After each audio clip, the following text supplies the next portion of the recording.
you're out here anyway. You might as well double well. up. Might as well hang out in the weight room all day. Are you ready to go out of the Fox broadcast booth and into NFL coaching because you don't like the new CBA? Is that it? The 17th game? Spielman's bailing? Nope. I'm going to coach high school football. I like the new CBA. We'll talk about that. Yes, we will. Those comments about coaching football were in relation to something else, not the CBA, which is, taking some headlines, as well as other things that we'll get into today on a Friday edition of the Spielman and Hooley Tackle Life podcast. Thanks for joining us. You're scrolling in your phone to start the show. What are you looking up? How much money I lose with all the jobs that I have. Oh, okay. I actually pay to do this job. You do pay to do this job. We're hoping to correct that. By the way, news on that at the end of the podcast for you and I. Really? Yeah. Do I have to do anything? You have to do nothing. Okay. It's just exactly what I count on. So you go into that in your negotiations. I do, I say. Full disclosure, he will do nothing. As a CEO, CFO. Yeah, we do this for fun. Yeah. And impact. Yes, we do. Well, let's start with the bad last night. I was on a conference call. You were on a Twitter tear, too, by the way. Yeah, a little bit during my conference call. With some really wonderful people that I've been associated with and blessed to be associated with over the last year while Ohio State was playing. So I was double dipping. I was trying to do my conference call and cover the game. And they made it easy for me. They fell behind by 15 in the first 5 minutes. And I'm like, okay, I can pretty much count this as an L and start writing. I look at the team, and I watched the game last night, and I watched this team play, and they're hard to like. I want to like them. Yeah. You know, like when they had guys like Lighty back in those days, I mean, they were easy to like. Carmen's crew, the TBT champs, Lighty and Diebler and Aaron Kraft, guys who play hard and make shots. Weren't they easy to like? They were very easy to like. And not that they're obviously they're not unlikable. No, they're good kids. They're really good kids. Kyle Young's easy to like. Yeah. Dwayne, they're all easy to like. Collectively, the way they play, I can't take it. It's hard to like. And you go. I mean, I see the frustration on Coach Holtman's face, but there's no answer to anything. I mean, there's no intensity. I think that obviously CJ Liddell had 17 points last night, which was CJ Liddell, EJ Liddell, which was good to see for the future. He was the one who brought the kind of effort you need to bring to win a game on the road against the 20th ranked team in America. But when I see 55 do whatever he wants to do and step back and hit threes, and by the way, spin moves in the post and everything you want him to do, and number 10 splitting a double team with a crossover dribble, then going down the middle of the lane and two-hand slamming on everybody. I came in this morning and said, dude, are those two guys like lottery picks? Are they that good? Or Luka Garza's really good, 55. He's made himself look. I mean, okay, here we go. Some Buckeye fans won't like this. Luka Garza is what I thought Caleb Wesson might be this year What's wrong with that? When Caleb did all the off-season physical fitness work to get into the kind of shape that he's in. But look, Luka Garza leads the league in scoring 24 points a game. Everybody in the country is talking about Luka Garza and the impressive transformation he's made from last year to this year. So if you're Caleb Wesson and you want to be thought of that way and you want to be an NBA player, you have to know that NBA scouts are going to be watching that matchup with Luka Garza, and you have to know that you have to win or play that matchup even for your team to have a chance to win the game. And Luka Garza just owned him. I mean, Caleb just got thoroughly outplayed last night in that matchup. It's not even close. Well, and I think it's been the story of the season was a message of that game last night. You don't know what you're getting with this team. We never do. Who's going to be a consistent scorer? There's nobody that you can count on every night. I mean, you can count on Luka Garza every night for 24. For Iowa, you can count on probably number 10 for at least 6-15. I think he's coming in was averaging 14 or 15. And you count on those two guys, and whatever else you get, and you know you're going to get it, you just don't know where it's coming from, is going to be bonus. And there's no answer. I mean, we have no answer. It's just, it's very frustrating. That's why, I mean, it's hard to like. It's hard to be a fan of them. I am a fan, but I get frustrated like everybody else. And to go down like they did and get punched in the mouth on the road, I mean, how are you going to come back when you're down 18-3 against a good team? I don't see that happening. Not happening. And not on the road. So. Well, I mean, that said, they did get it to 8 at the end of the first half. But did it ever feel then that they leave. close? Then they leave Wieskamp wide open in the corner for a 3. He's going to make that 7 out of 10 times. And so they're down 11 at half, and then there's a period in the second half where Iowa goes 5 straight possessions without scoring. Okay, it's a 10-point game. Hey, here's where we make our run, boys. No, we go 6 straight possessions without scoring. And it's just, you don't have anybody you can throw the ball to say, we're getting a basket this time, or I'm getting to the foul line. Kyle Young plays his tail off. He hustled and got him back in the game. Caleb was mentally not there last night. Yeah, it's frustrating. He's a junior. CJ Walker's a junior. Andre's a senior. And Chris Holtmann has said many times, our upper class leadership is great. We do. A big part of leadership is performance under pressure. You have to be able to perform. How many times have I said it since you've known me? You can't lead without performing. Yeah, you follow the guy who can do it. And there's no consistent production. That's the story of this team, and it's very frustrating. I actually watched the Blue Jackets also lose in the 3-on-3 overtime last night. But 6 in a row? But Captain Nick Foligno with a beautiful between-the-legs goal. Nice. Wasn't his fault. Well, then it's all worth it. It wasn't his fault. I know you, Nick, or it's everybody else's fault. Pals and neighbors and confidants. And Maddie would refer to me, Maddie, of course, being my oldest daughter, who used to work at us at the now defunct 105.7 The Zone, who's dropping people like Biggest Loser contestants drop LBs. Shout out to Eric Reeser. What's going on over there, man? I have no idea. So, that's not a shot at him, is it? No. I think we're well past our separation agreement. I hope. I'm hearing from lawyers about iHeart, but not on the iHeart side. Oh yeah, they got some class action lawsuit about their retirement plan or something. Like, yeah, I'll be a part. Like, who wants to be a part of that? No thanks. All right. So anyway. Yeah. So Eric, hey, by the way, all the people out there who need really good employees, we've been slack and not saying Lori Schmidt's name for a while, but Lori Schmidt, Eric Reeser, 2 really hard-working people. They do a great job for you. Do they want to pay to work? They can come here. Yeah, they want to pay to work. They can drive out here 7 o'clock in the morning, 3 days a week. You didn't even get your free Diet Coke today. I know. I'm going in there in a second. Dodge the doggy doo-doo on the way in. What do you do with a dog that does its business on the driveway? Like, I have no shortage of lawn out here. No, that's... I got lots of lawn. Why is my dog now all of a sudden like doing its business on the driveway? He's getting older. He doesn't care. I have 2 older dogs. They don't care. Okay. And what are you going to do to me? That's what they're saying. Is that what my wife has to look forward to from me in a couple years? I didn't want to make it to the end of the hallway. Sorry, dear. Yeah, well, I'll move on from that one. But maybe that's the case. I don't know. She said in sickness and health. So yeah, she'll take care of you. All right, Buckeye Hoops. One other thing to tackle. DJ Carton has, I guess, flown back to Columbus with the team. DJ Carton, Mr. Basketball in the state of Iowa. He's the guy I thought was capable of kind of bumping this team up a notch. A guy who can go get his own shot, create shots for others. He's a pretty electric talent. Played his best game at Northwestern and then took a leave from the team for mental health.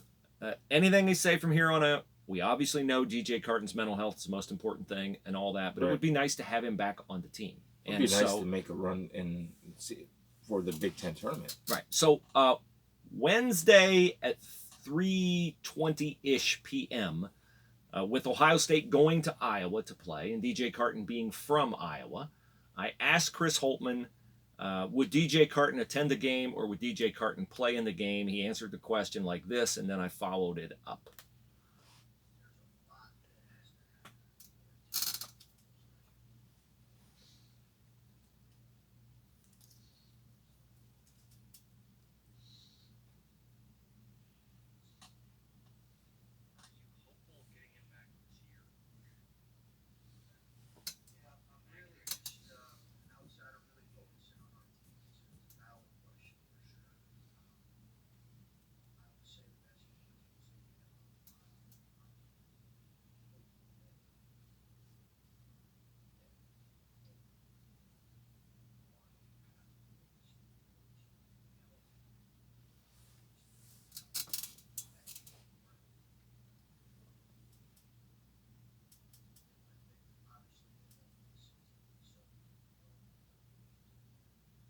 So that was not me typing, by the way. That was I think Thank it was Adam. I goodness. think it was Adam Jardy. So draw your own conclusions. What's he saying? Well, you tell me. I don't think he's coming back this year. Well, less than 24 hours later, they announce he's coming back to Columbus to school with the team. I did not anticipate that based upon his answer. Did you? The tenor I took from his comments were there's a lot. I mean, he said there's a lot that has to happen. Right. So I didn't think that like less than 24 hours we'd be getting word from Ohio State that DJ Carton is accompanying his teammates back to Columbus and he's going to be in school. He's not going to be a part of the team yet. We'll find out. I don't know if they have availability today or Saturday, if he's going to be able to come to practice or start to practice or not practice. I don't know. We'll get some detail on that. Well, I'm drawing my own conclusions, and from what he said, when he said it's late in the season, that's telling me he's not coming back. I wonder, can he get a medical red shirt? No, he's played too many games. Really? Yeah. Are you sure about that? He's played in like 20 games. Okay. So I would think no. But I was surprised that he was coming back in any capacity based upon the comments from the coach on Wednesday afternoon. It's good news. He must be progressing somewhat. Yeah.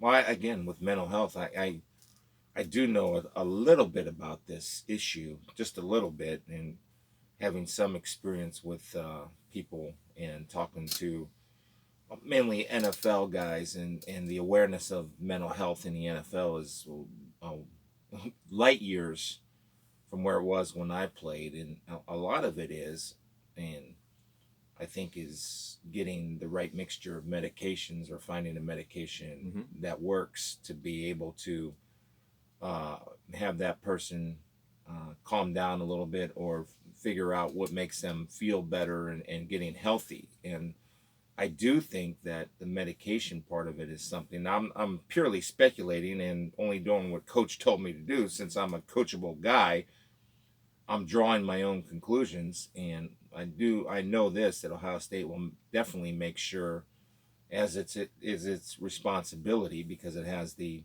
resources to do so, to make sure that DJ is ready to go both mentally and physically before he steps back out on the court. And that's a responsibility of the athletic director and the coach, in my opinion. We certainly, I think, as a society are much more enlightened on mental health now than we were even 10 years ago. However, we are not always enlightened as ardent fan bases. I just hope when DJ comes back, there's not I hope this is not used against him by opposing fan bases, because that would be that's way over the line. You can boo guys and you can do this, that, and the other, but I'm not going to be surprised if it happens, but I don't agree with it, but I think when you're at a certain level, whether you're in the NFL or at a major college or university, and you're playing at that high of a level, you got to be able to deal with the punches. That's just going to happen. Yep. And if you think about it, our society is enlightened on mental health, but our also society, I think, is gone in a downward spiral on civility. Way down. Thank you, social media, email, electronic communication, anonymity, and all that. Yeah, so I think, that's might be something that he'll have to deal with, but, it's okay. I mean, you'll have to deal with those things in life eventually anyway. Yes, so you do. You have to deal with it. All right, NFL players, you said they're still under contract this year, right, on the CBA? Yeah. Nobody wants a work stoppage. No. So the owners have approved a deal with some new parameters. The headlines are extra team in the playoffs, extra game in the regular season. You predicted all of it. You pretty much said they'd lighten up on the marijuana testing. They'd lighten up on the marijuana suspensions. They'd, lighten up on training camp, physical requirements. It's all that. And then, so what do you do? Add an extra offensive lineman to the roster, which I think was vital because of, you're only dressing 7 or 8 of them. And, those guys get hurt quite a bit during the season and during the game. And I think it's for the betterment and improvement of the game and gives the team a chance if they have 2 guys go down, which is not really unusual. Happened with the Browns this year. So shocking that anything that can go wrong did go wrong. Well, then with the Browns. A lot of times you end up putting a tight end to play tackle, and it's just a mismatch. It's not even fun to watch. And so I do think there's some key elements. You'll get a pay raise, equivalent of a game check, but only up to $250,000. Yeah, so that's the deal. Yeah, well, that's until Your contract lapses. Yeah, and I don't know if they're going to 17 games right away. I think it's going to be 2020, supposedly. Is that you sure? Yeah, about that's that? what it said. Go into effect 2020. Or was that the playoff part? The playoff part's going into effect 2020. Right, I don't think the 17 games is going into okay. right away. So there'd be only one team would get a bye first week of the playoffs. If you go 7 teams in the playoffs, you'd have 3 games. Yeah, which I think is good. I also in each conference. You know, in the marijuana. I mean, I think our society as a whole has had a different view of marijuana usage. There's going to be a 2-week, from my understanding, or from people I talk to, there's going to be a 2-week testing period, and it's not an immediate game suspension. If you do happen to fail test during that 2-week testing period, gambling will definitely still be. Well, they're getting a cut of the gambling money that the NFL gets, which is inevitable off of in-state legalized gambling. The NFL is going to get a cut of that, although I don't know how. Like, if I'm a casino, why would I give the money to the NFL? How are they going to keep me from gambling on NFL games at a casino? I think not that I don't mean me personally. I just mean society in general. Well, I think that it will help.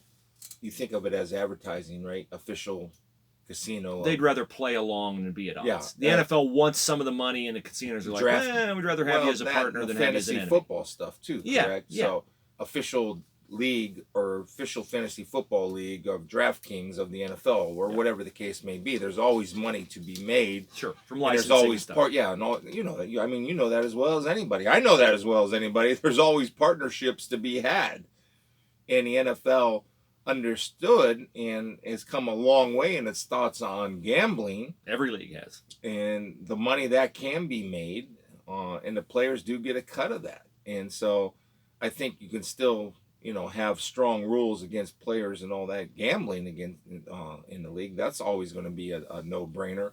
But why not partner with these people and get some of the chunk of money that's available? I do think also that the percentage of the cap, I believe, goes up to 48 or 49% for the players, which is good. Now, the players' initial reaction, there was only one player that I saw that commented on it, and that was J.J. Watt. And J.J. Watt said that would be a hard no on a new CBA agreement. Now, that's easy for J.J. Watt to say that's a hard no, because J.J. Watt, I'm sure, is probably been pretty smart with his money and has made a ton of money. What are you saying to the guy that's the 41st, 42nd, 43rd guy on the roster, or a guy that's bouncing from team to team and trying to hang on, or the great stories that we hear each year? Raheem Mostert, for example, running back for the San Francisco 49ers, it's been on 17. No, that's a hard no. Yeah. Forget about that. We don't want that. I totally disagree with it. It takes 2/3 of the players to ratify this deal. I think it will be ratified, and I think they're insane not to ratify this deal and take it. Everybody wants a 17th game. Their training camp is now turned into summer camp. Compared to back when I played, when we were in pads twice a day, sometimes 3 times a day, scrimmaging all the time. And all this is for the betterment of the game. So I think the players would be silly and ridiculous to turn this deal down. It would be ridiculous. That's a hard no. What's your problem with it? The 17th game? You kidding me, dude? Well, particularly when J.J. Watt plays about, 5 games a year before he's hurt? Yeah, so... I mean, I think he'd be like, more money? Great. But I'm only going to play 5 games. I just think it's so... I mean, that's... maybe this is the quote-unquote socialist coming out on me. There you go, comrade. But I think, from my perspective, it's easy for J.J. Watt to say, that's a hard no. It's not easy for a guy that's making minimum, that only can make minimum maybe for 2 or 3 or 4 years. The average career of the NFL is just slightly above 2.5 to 3 years. What are you talking about, dude? This is a chance for guys to make real money. And I really love the rule, which I did not see until you pointed it out to me this morning, was the extra lineman allowed on the active roster during the game. So it's all good in my opinion. Greg Robinson, ex-Brown, getting way ahead of the new CBA liberalized marijuana rules. Well, I think 157 pounds of weed in a van or something as he was trying to cross the Mexican border. Come on, man. You can't do that. So it's just, he's not a Brown anymore. So I just like, come on, man. It's still like $29 million bucks in his career. It puts the Browns in the headlines Yeah, again. Like, how many people know that Greg Robinson was on a team last year, but he's not coming back this year? But people don't know that he's not coming back this year. The only way you don't know that he's coming back next year, he's not coming back next year, is the fact that he was busted carrying 150 pounds of weed and trying to get it through El Paso, Texas, across the border. I would just watch this on National Geographic. Smugglers, how to catch a smuggler. Yeah, well. When can we have a good Browns headline? Do they exist? I don't know. Alex Van Pelt, their new offensive coordinator, met with the media this week, and he was, I guess, pretty entertaining and said essentially the way to fix Baker Mayfield is to fix his footwork, which I think is true, but I don't know if Baker will subject himself to that correction because he's already on record saying, I know what I need to fix. Maybe there's a humility cloud. Maybe There's a humility cloud that went over Brown's headquarters, and it was a vapor like we see in the movies, and Baker inhaled some of the humility and is going to actually listen to Alex Van Pelt, who's an ex-teammate of mine, a great guy and a really good coach down with the Bengals, been around, bounced around the league for a while in Buffalo. But this is the one concerning thing for me. The great quarterbacks don't need to have great footwork to be accurate. One thing I talk about, the Russell Wilsons, right? Mm-hmm. Aaron Rodgers, Matthew Stafford. The good quarterbacks some guys have to have good footwork, but the good ones don't have to be in sync to be accurate. Patrick Mahomes, for example. That's the pass it left-handed and be But I do think there's certain things that you can work out on footwork, and I think more consistency from better footwork can come from Baker. But the other thing is, Baker's one of the things that I loved about him is his accuracy. Mm-hmm. And so, we'll see how this progresses. And I think that Baker has been humbled, Bruce. Now, that might not come across in press conferences. I don't know until they get back into OTAs or mini camps. But I do think last year was a humbling experience for him. And I know he's a competitor. And competitors, once they realize that, hey, maybe this isn't as easy as I thought it was going to be, usually buckle down and say, well, maybe I don't have all the answers. And Alex is really good because Alex played in the league. Alex was an underdog backup, try-hard guy. Quarterback? Yeah, okay. From Pitt. Thought so, yeah.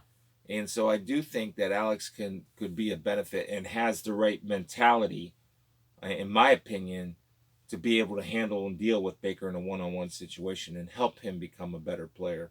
2 years ago, nobody spent more time with the San Francisco 49ers than you in terms of the analyst realm, but Joe Woods was not their defensive coordinator. So did you get a chance to spend any time with Joe Woods, their secondary coach, who would have been the guy who replaced Jeff Hafley with the 49ers when Hafley came here to OSU? Now Joe Woods is the Browns defensive coordinator. So what we have in the mindset is that the NFL is a copycat league, right? Mm-hmm. San Francisco 49ers play really good defense.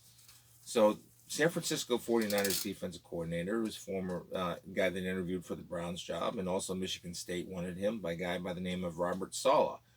Robert Saleh is a disciple of Pete Carroll. Mm-hmm. So what that is that, and it's a copycat league. So it's a lot of what I would play. It's a philosophy that I believe in. It's a lot of matchup zone. It's a lot of one safety, 8-man in the box. You always have somebody there, so you're strong against the run. You're a little vulnerable in some pass areas, but they do a pretty good job. It's not always the scheme.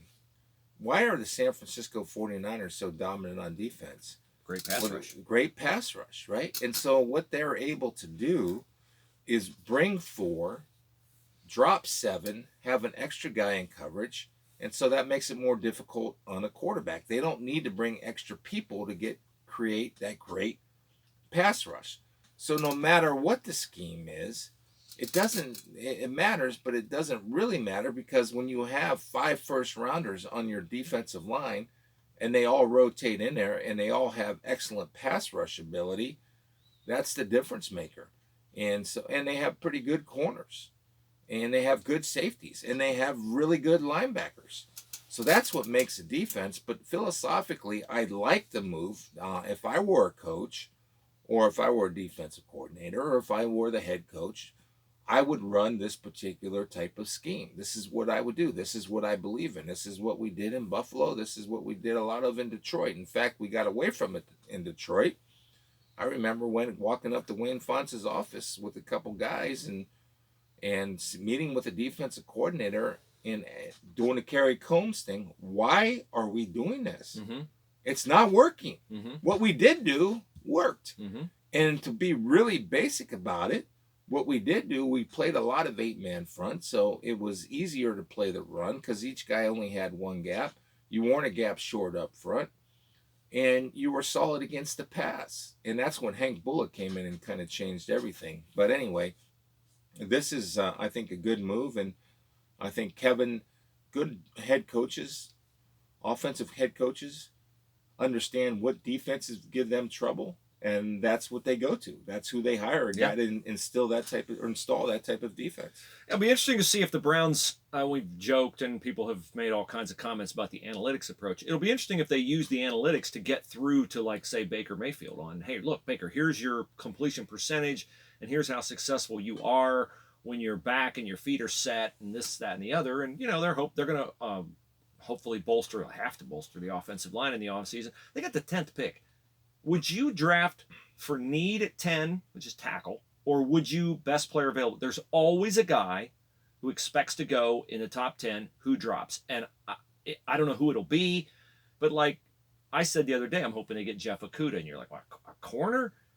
Yeah. Well, if Jeff Okudah or Isaiah Simmons or Jerry Jeudy, somebody who's perceived to go in the top 10, happens to be there at 10, and they're best player on your board versus we need a tackle, how would you feel about at 10 drafting best player available? I always best player available. Me too.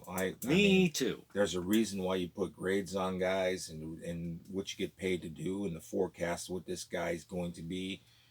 I think when you start drafting for pure need, you get in big trouble. I really believe that. And I don't know if there's an offensive tackle. I think the highest rated offensive tackle, I forget his name right now, is the kid from Georgia.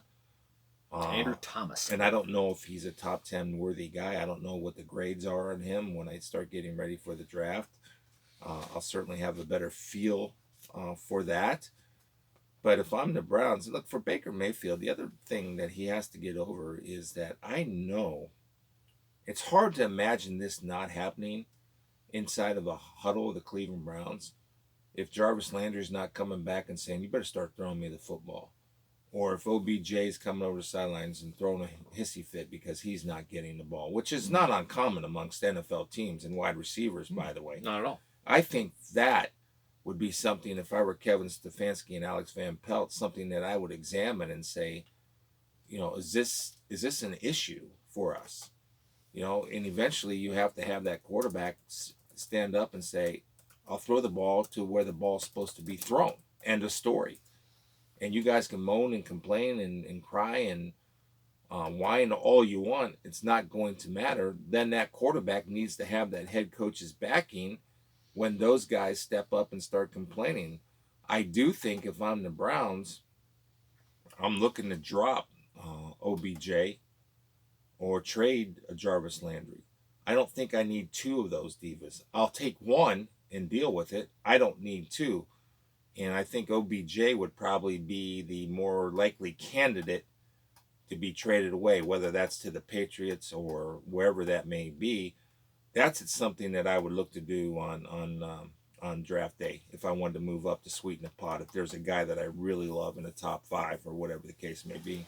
You can email the show, spielmanhooleypodcast@gmail.com. Follow us on Instagram. Follow us on Facebook.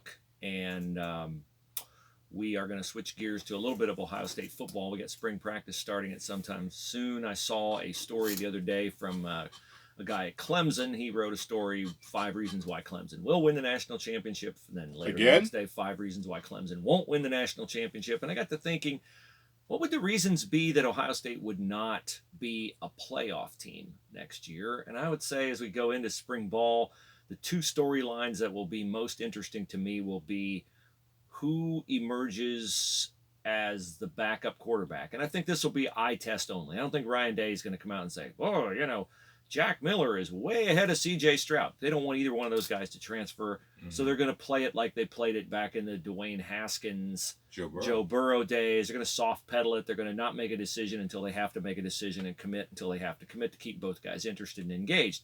So that's going to be one storyline. It's going to be purely eye test, as it was back in Troy Smith, Justin Zwick. And that was not supposed to be a battle. That was supposed to be like, oh, Justin Zwick's the heir apparent. Where are they going to fit this Troy Smith kid in? And once I saw Troy Smith throw the football, I'm like, whoa, that kid, how are you going to keep him off the field? Well, eventually they did not. But the other storyline, and this is germane to whether Ohio State will be a playoff team, is secondary. Their heaviest losses are in the secondary, with Jordan Fuller, Jeff Okudah, Damon Arnett off to the league. And then you add to that what right now appears to be no Buckeye future for Amir Reep and Jacent Wint.